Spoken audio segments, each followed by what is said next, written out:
안녕하십니까. 자, 오늘은 경제학자의 기대 효용에 대해서 알아보도록 하겠습니다.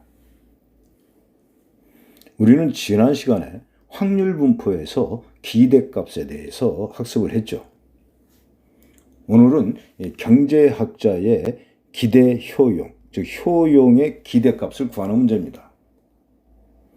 지금 효용 함수가 주어져 있네요. u는 루트 w, w는 재산일 때 루트 w가 효용이다. 즉 재산의 루트 값만큼 만족도를 느끼고 있다. 이런 얘기죠. 그래서 재산은 시간에 따라서 이렇게 재산이 계속 바뀌게 되죠. 증가할 때도 있고 감소할 때도 있고. 그래서 이 재산 W의 값이 W1, W2 이렇게 계속 변해 나갑니다. 이때 변해 나갈 때 W1에 대응하는 이 확률 P1, P2 이렇게 확률도 이렇게 서로 다르게 나타나게 되겠죠. 확률의 합은 1이 되겠습니다. 이때 효용은 W의 루트 값이다 이렇게 되어 있죠. 그래서 루트 W1 이것이 재산이 W1일 때 이 사람의 만족도를 표시하고 있는 것이죠. 재산이 W2일 때 이 사람의 만족도는 루트 W2 이렇게 해서 이 효용에 대한 확률 분포를 작성했다. 이랬을 때 여기에서 기대값은 재산에 대한 기대값은 재산 곱하기 확률 그거에 합이 되겠죠. 시그마. 마찬가지로 기대 효용, 즉 효용의 기대값 이런 표현이 되겠습니다. 기대 효용은 효용 곱하기 확률이 되겠죠. 효용 루트 W 그거의 합 이것이 효용의 기대값입니다. 즉 기대 효용이에요. 그럼 경제학자들은 이 수학자의 이 기대값을 활용해서 왜 이러한 기대 효용 이론을 전개하고 있을까? 궁금하죠? 자, 우리는 삶을 살아가면서 이렇게 리스크가 있는 그러한 상황 속에서 그 무언가를 결정해야 하는 그러한 경우를 이렇게 경험하게 됩니다. 예를 들어서 도박을 할까 말까,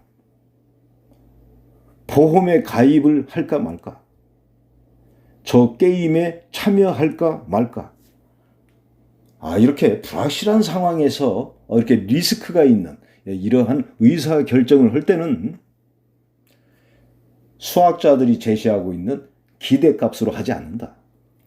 이것은 사람의 성격에 따라서 다르기 때문에 그런 거예요. 도박을 좋아하는 사람도 있겠죠. 즉 모험을 좋아하는 사람도 있고 모험을 기피하고 안정성을 추구하는 사람도 있는 겁니다. 그렇기 때문에 이 경제학자들은 사람들의 의사 결정은 기대값으로 하는 것이 아니라 의사 결정을 하는 그 당사자의 만족도, 이 만족도의 바탕을 둔 기대 효용으로 의사 결정을 한다. 이것이 경제학자의 기대 효용 이론이 되겠습니다. 한번 문제를 풀어볼까요?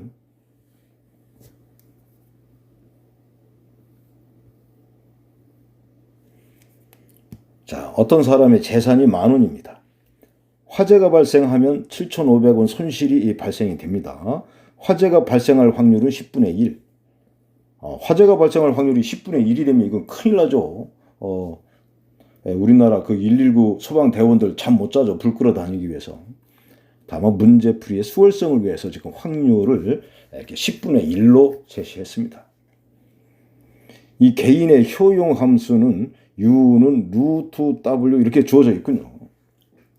물음에 답해봐라. 1번. 화재 발생 시 이 손실의 기대값 또 재산의 기대값은 어떻게 되느냐 그랬습니다. 손실의 기대값부터 해볼까요? 화재가 발생하면 7,500원의 손실이 생긴다 그랬죠. 그래서 손실금 곱하기 확률 그러면 그 손실금의 기대값 이렇게 해석을 하는 겁니다. 750원이죠. 재산의 기대값 확률 분포표를 작성했군요. 이 사람의 재산은 화재가 발생하면 10,000원에서 7,500원의 손실이 발생하니까 2,500원. 화재 발생이 없으면 그대로 10,000원이 되겠죠. 확률은 10분의 1, 10분의 9. 이 확률 분포표를 이용해서 이 재산의 기대값을 구해볼 수 있죠. 재산 곱하기 확률, 이거의 합으로 구한다 그랬죠. 그래서 9,250원. 또는 이 재산의 기대값을 이렇게 해도 됩니다. 이 10,000원에서 손실의 기대값을 뺀 것, 즉 750원을 빼면 9,250원. 이렇게 해석할 수도 있죠. 다음부터는 여기 그래프 해석을 위해서 지금 풀어보게 되는 겁니다. 자, 화재 발생 확률이 100%다. 그럼 이 사람이 이 재산의 기대값은 어떻게 될까요? 2,500원이 되는데 화재가 발생하면 이 확률이 지금 100%다. 즉 1이다 이런 얘기죠. 그래서 2,500 곱하기 1. 화재가 발생하지 않으면 10,000원인데 재산이. 그 확률이 0이죠.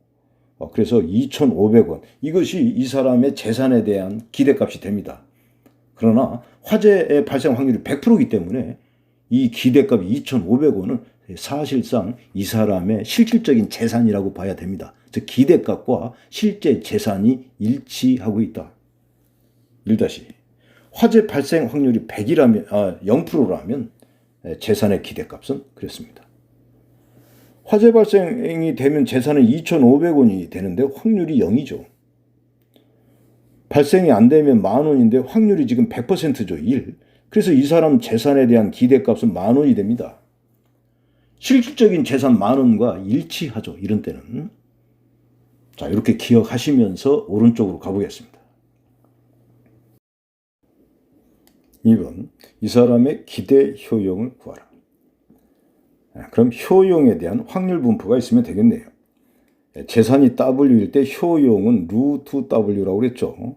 화재가 발생하면 효용은 루트 2,500. 화재가 발생하지 않는다면 효용은 루트 만이 되겠고 확률은 그대로 10분의 1, 10분의 9가 되겠습니다. 이때 기대 효용. 기대 효용은 효용 곱하기 이 확률의 합으로 구할 수 있으면 되죠. 계산해보면 95가 됩니다. 3번. 95의 효용을 가져다 주는 재산은 얼마냐? 이렇게 거꾸로 문제를 물어보고 있네요. 거꾸로. 그럼 한번 이 그래프를 잠깐 살펴보면서 해보겠습니다. 화재가 100% 발생이 됐을 때 이 사람의 재산은 2,500이 되겠죠. 그때 이 효용 함수에서 재산 W가 2,500이라면 그때 효용은 50이 됩니다. 화재가 발생되지 않는다면 이 사람의 기대 재산은 10,000원이 되죠. 이 10,000원은 실제 재산과 똑같죠. 실제 재산 10,000원과 똑같기 때문에 이 그래프에서 이 점에 대응하는 이 기대 효용은 100이 되고 있네요. 지금 우리가 이 문제를 화재 발생할 확률이 10분의 1일 때 이 문제를 풀고 있죠. 10분의 1일 때 이 사람 재산에 대한 기대값은 9,250원이었고 그때 이 사람의 효용의 기대값, 즉 기대 효용은 95이었습니다. 여기에서 만약에 화재 발생 확률이 10분의 1이 아니라 100분의 1, 1000분의 1 이렇게 그 확률이 자꾸 줄어든다면 이 사람의 재산에 대한 기대값은 자꾸 증가해서 이렇게 만에 가까운 값이 되겠죠. 그때마다 이 사람의 이 기대 효용도 증가해서 이 기대 효용 값이 계속 이렇게 증가하게 되겠죠. 그래서 이 직선을 우리가 기대 효용 곡선이라고 합니다. 자, 그런데 지금 이 3번 문제는 효용이 95일 때 이때 재산은 얼마냐 이렇게 물어보고 있죠. 효용이 이렇게 95라면 이 사람의 실질적인 재산은 얼마가 돼야 되느냐?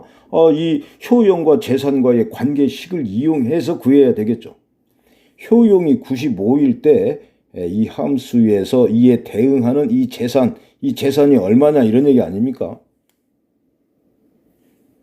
이거 계산할 때는 효용이 95일 때 재산 W가 얼마냐?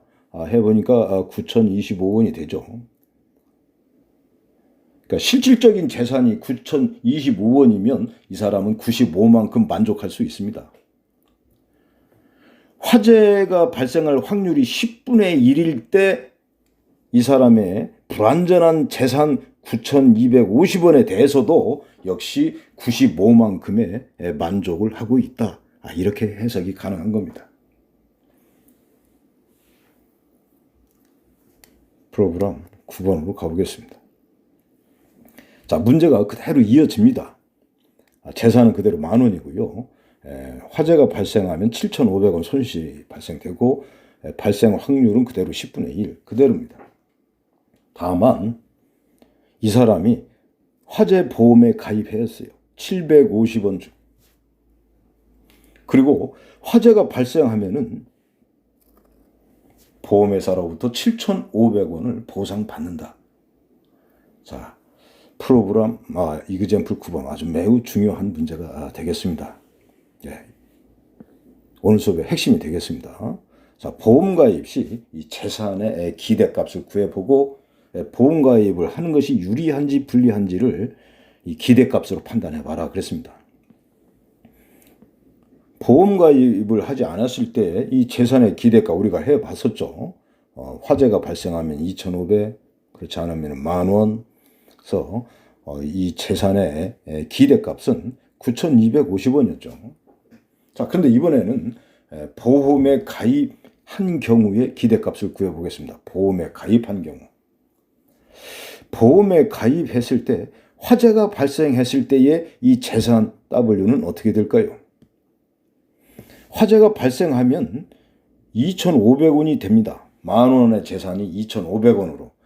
거기에다 또 보험료를 납부해야 되죠. 그래서 750원을 감해줘야 됩니다. 이렇게 또. 그렇지만 보험회사로부터 7,500원의 보상을 받게 되죠. 그래서 이 사람의 재산은 9,250원이 됩니다. 실제 화재가 발생했을 때. 확률은 그렇고요. 화재가 발생하지 않을 때 이 사람의 실제 재산은 어떻게 되느냐? 10,000원이 아니라 보험료 750원을 감한 9,250원, 이것이 화재가 발생하지 않을 때 이 사람의 실제 재산이 되겠죠. 확률은 10분의 9. 그렇기 때문에 이 사람 재산에 대한 이 기대값은 이 9,250원 곱하기 확률 10분의 1. 이때도 9,250원 곱하기 이 확률 10분의 9. 그래서 9,250원이 됩니다. 보험에 가입하지 않았을 때도 9,250원. 보험에 이렇게 가입했을 때도 기대값이, 재산에 대한 기대값이 변함이 없죠. 그래서 이 기대값만으로는 보험에 가입하는 것이 유리한지 불리한지 알 수가 없어요. 그래서 이러한 의사결정은 이렇게 수학적으로 기대값으로 결정하는 것이 아니라 경제학자의 기대 효용으로 하는 겁니다. 이때 보험에 가입할까 안 할까, 이것은 그 사람의 성향에 따라서 다른 것이죠. 안전을 추구하는 사람은 보험에 가입할 가능성이 높죠. 한번 볼까요? 자, 경제학자의 기대 효용으로 이 문제를 다시 살펴보도록 하겠습니다. 기대 효용으로. 보험 가입했을 때. 자, 보험 가입하지 않았을 때 효용을 구해봅니다. 기대 효용으로 하는 겁니다. 기대값이 아니라 기대 효용. 기대 효용은 자, 화재가 발생하면 2,500의 루트 값이 효용이 되고 있죠. 발생하지 않으면 10,000원의 루트가 이게 효용이 되고 있습니다. 그래서 기대 효용이 95죠. 그러나 보험에 가입을 하는 경우는 어떻게 될까요? 이때의 기대 효용은. 아까 보험에 가입했을 때와 안 했을 때의 자산이 어떻게 됐었습니까? 보험에 가입한 경우 자산이 9,250원이었죠. 이렇게 계산해 보면은. 보험에 가입했을 때 화재가 발생하지 않을 때도 9,250원이었었죠. 이 데이터 9,250원 가지고 지속을 하는 겁니다. 그래서 보험에 가입한 경우 화재가 발생했을 때의 재산은 9,250원. 효용은 루트 9,250원. 화재가 발생하지 않을 때의 재산은 10,000원이 아니라 9,250원이었었죠. 그래서 루트 9,250원 곱하기 확률 10분의 9 해보니까 기대 효용이 얼마가 되고 있느냐? 96.17 이렇게 되는군요. 보험에 가입하지 않았을 때보다 이렇게 보험에 가입했을 때의 기대 효용, 즉 이 사람의 효용의 이 만족도, 만족도가 더 높아지는 것을 알 수가 있죠. 1.17만큼 기대 효용이 높아지고 있습니다. 그러니까 이 사람은 보험에 가입해야 되죠. 그게 더 유리하죠. 그래야 마음이 편하다. 만족도가 높아지니까. 자, 여러분들은 이 고등학교 경제 수학에서 여기까지 여러분들이 학습을 하면 됩니다. 자, 이 그래프를 제시하고 있는 것은 여러분들 중에 나중에 이 경제학도가 돼서 우리가 이러한 화재라든가 이런 사고가 발생했을 때 보험료를 얼마만큼 받으면서 얼마만큼 보상해 줄 것인가 이를 결정하는 것은 보험회사로서는 매우 중요한 문제가 됩니다. 이때 대학교 경제수학에서는 바로 이러한 문제를 아주 구체적으로 자세하게 다룹니다. 지금 보면은 이 효용 함수의 그래프가 이렇게 무리 함수로 이렇게 위로 볼록하면서 증가하는 그래프가 주어져 있죠. 이 효용 함수는 이 사람의 유형에 따라서 그래프가 다양하게 나타납니다. 모험을 즐기는 사람과 안정성을 이렇게 추구하는 사람과는 이 그래프가 달라져요. 이런 걸 분석해서 보험료를 책정하고 사고가 발생했을 때의 이 보상액도 이렇게 책정을 하게 되는 것이죠. 경제학에서 여러분들이 경제 수학 시간에 이 부분을 다루게 돼요. 대학교 경제 수학에서. 자, 한번 볼까요? 그래프를 한번 잠깐 이해해 보겠습니다.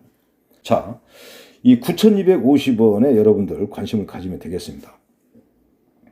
보험에 가입하지 않았을 때도 9,250원 기대값이, 재산의 기대값이 보험에 가입했을 때도 9,250원이었었죠. 그러나 이 기대 효용이 보니까 아까 달라졌었죠.